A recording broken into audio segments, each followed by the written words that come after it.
Halo semua, kita ketemu lagi di channel Asiterium.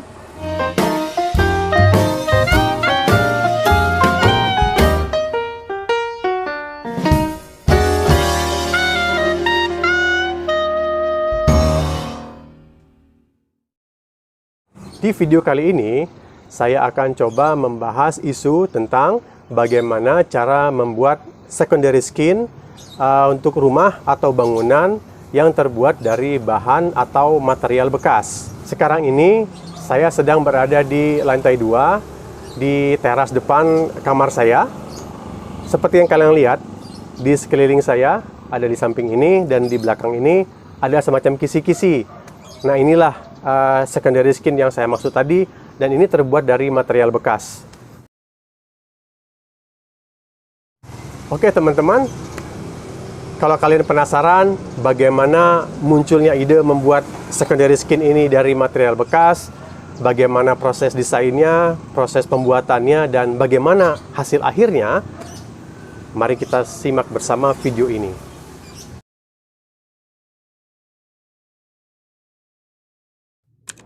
Sebelumnya, saya mau menjelaskan dulu apa itu secondary skin. Kalau terjemahan bebasnya, secondary skin itu artinya kulit kedua atau lapis kedua.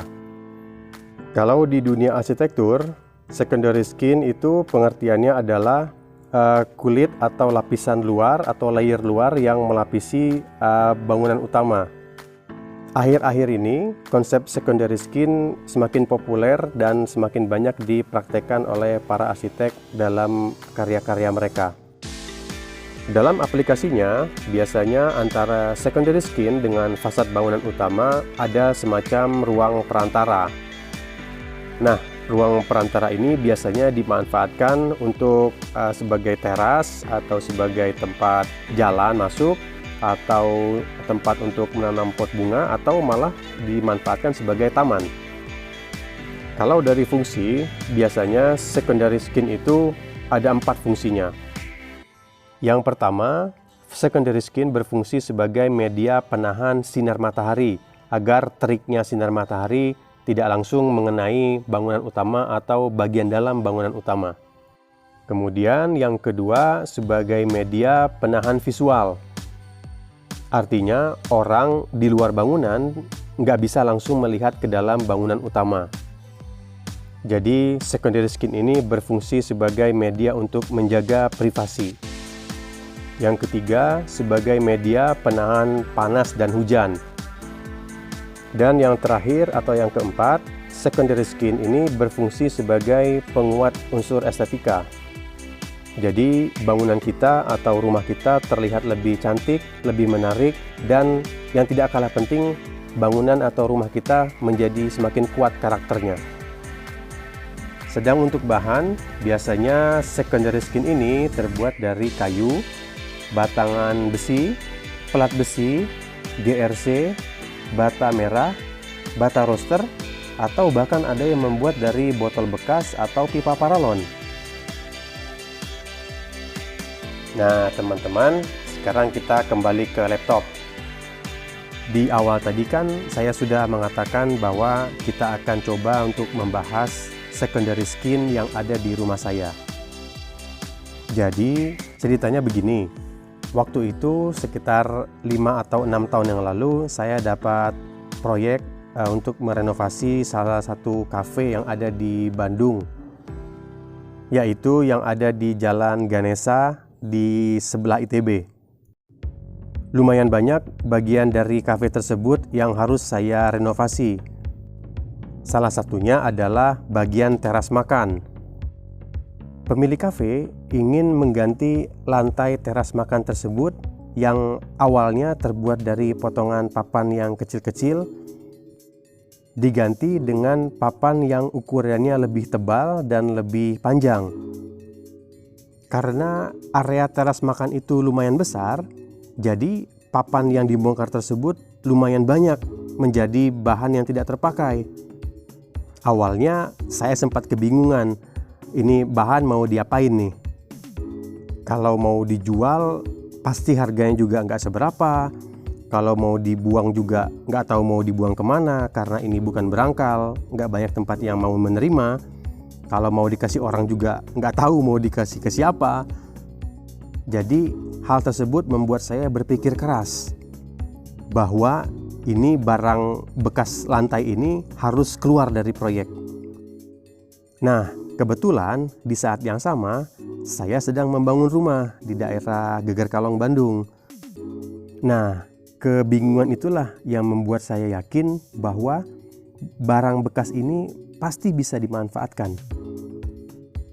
Kemudian saya mulai mengamati karakter papan bekas tersebut. Kalau dilihat dari karakter seratnya, sepertinya ini papan yang bagus. Apalagi sebelumnya dia dipakai untuk teras makan. Kemudian ketebalannya juga cukup bagus, antara 2 sampai 2,5 cm. Dan akhirnya saya mengambil kesimpulan bahwa papan ini adalah papan camper. Yang kita tahu bersama bahwa papan camper adalah material yang bagus, yang berada di kelas menengah ke atas. Papan jenis camper ini bisa dibilang tahan rayap dan punya ketahanan yang cukup baik untuk menahan panas dan hujan. Kebetulan juga saya lagi membangun rumah, jadi saya menginginkan tampilan rumah yang sedikit berbeda. Nah, karena hal-hal tersebutlah, maka saya memutuskan untuk memanfaatkan papan bekas ini menjadi secondary skin. Sekarang saya mau menerangkan gimana cara membuat secondary skin yang ada di rumah saya ini. Hal pertama yang saya lakukan adalah menghitung berapa lembar jumlah papan yang tersedia. Hal ini penting sebagai bahan masukan ketika kita mulai masuk ke tahap desain. Kemudian setelah mengetahui jumlah stok yang tersedia, langkah berikutnya yang saya lakukan adalah mengukur dimensi dari papan itu sendiri. Kebetulan dimensi papan yang ada ukurannya relatif sama, yaitu lebar sekitar 14 cm, ketebalan papan juga relatif sama semua, yaitu 2,5 cm, dan sedangkan untuk panjang papannya sendiri ukurannya adalah 54 cm. Kemudian saya akan mengukur area yang akan dipasang secondary skin itu, yaitu mengukur panjang kali lebarnya.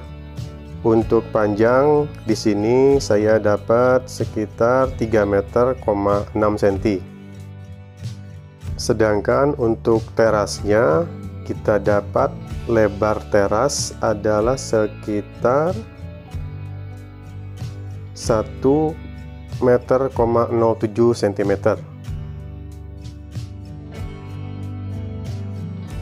Kemudian langkah berikutnya adalah kita tentukan bahan dan dimensi rangka yang akan menjadi dudukan papan yang akan dipasang.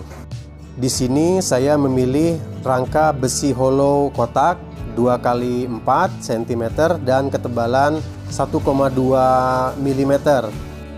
Alasannya adalah bahan galvanis itu bahan yang tahan karat. Karena ini untuk keperluan outdoor, ketebalan 1,2 mili cukup baik untuk menahan beban papan yang banyak. Sedangkan besi hollow ukuran 2x4 dipilih biar bisa memberikan kesan slim ketika dilihat dari depan. Sedangkan untuk rangka utama, saya juga memilih bahan besi hollow dengan ketebalan 1,2 mili juga, tapi ukurannya aja yang berbeda, yaitu untuk rangka utama ini saya memakai ukuran 4x8 cm.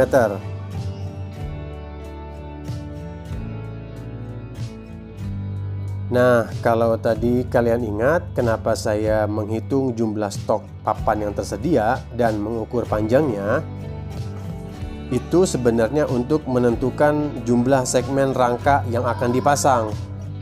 Saya menginginkan ketinggian rangka secondary skin ini dari lantai sampai ke ujung paling atas itu setinggi 3 meter. Jadi ketinggian total 3 meter dibagi panjang papan 54 cm ditambah ketebalan rangka besi hollow 2 cm, jadi didapatkan 6 segmen rangka. Dengan cara penentuan seperti itu, bisa dikatakan semua papan akan habis terpasang. Dan jarak papan yang terpasang adalah kurang lebih yang didapat sekitar 12 cm.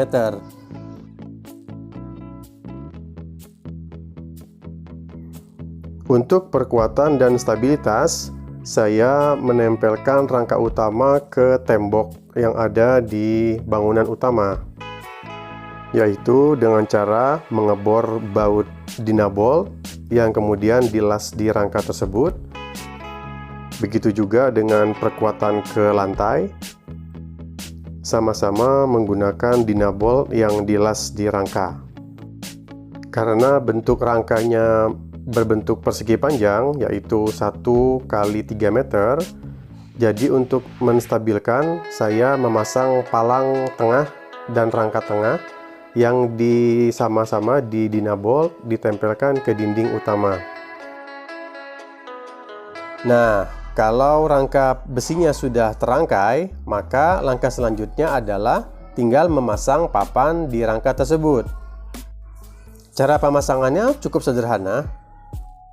Karena antara papan dan besi nggak mungkin dilem, apalagi dilas, maka satu-satunya cara pemasangan menempelkan papan ke besi adalah dengan cara dipaku, yaitu dengan menggunakan paku beton.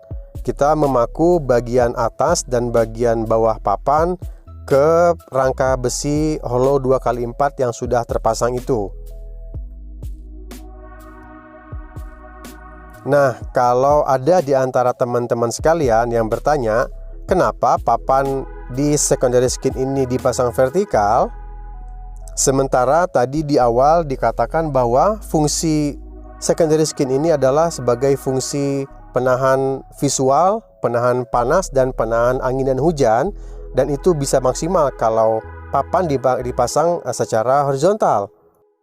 Satu-satunya alasan kenapa papan tersebut saya pasang vertikal karena saya tidak mau papan tersebut menjadi penampung debu, karena rumah saya berada di pinggir jalan yang sangat aktif, yang sangat ramai. Nah, untuk mengembalikan fungsi dari secondary skin tadi yang mungkin kurang maksimal, maka saya mengakalinya dengan cara menanam tanaman rambat yang merambat di antara sela-sela antara papan dan papan. Cara ini, selain untuk memaksimalkan kembali fungsi dari secondary skin itu, teknik menanam dan membiarkan tanaman rambat merambat di antara sela-sela papan, yaitu untuk memberikan kesan bahwa bangunan kita tidak terlalu kaku dan juga ingin menghadirkan kesan segar dengan hadirnya konsep green building. Nah, sekarang kita masuk ke bagian terakhir. Di secondary skin ini ada tiang bendera, tempat bendera merah putih, bendera kebanggaan kita berkibar. Karena waktu bangun rumah, pasti ada tuntutan, kewajiban untuk ada tiang bendera di depan rumah kita.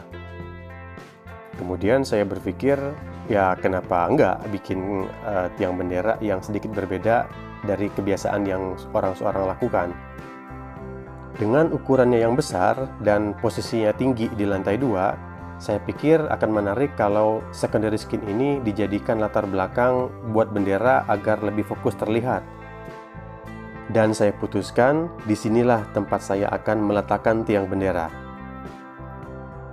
Cara pemasangannya juga simple dan cukup mudah, yaitu saya memasang selongsong yang terbuat dari pipa galvanis dengan panjang sekitar 15 cm sampai 17 cm yang dipasang miring sekitar 60 derajat. Tujuan tiangnya dibuat miring itu biar benderanya selalu menjuntai ke bawah dan selalu bisa berkibar kalau kena angin. Sementara bahan tiang benderanya sendiri saya pilih dari bahan paralon, pipa paralon, dengan diameter 1 inci, warna abu-abu kelas AW. Jadi pipa paralon di pasaran itu ada 2 kelas. Biasanya istilahnya itu kelas AW dan kelas D. Yang paling bagus kelas AW karena dia memiliki ketebalan yang maksimal dengan kelenturan yang sangat baik. Terus kenapa yang dipilih bahan paralon? Ya karena biar ringan kalau tiangnya mau diangkat untuk mengganti bendera atau melepas bendera.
Gimana teman-teman? Hasilnya keren kan?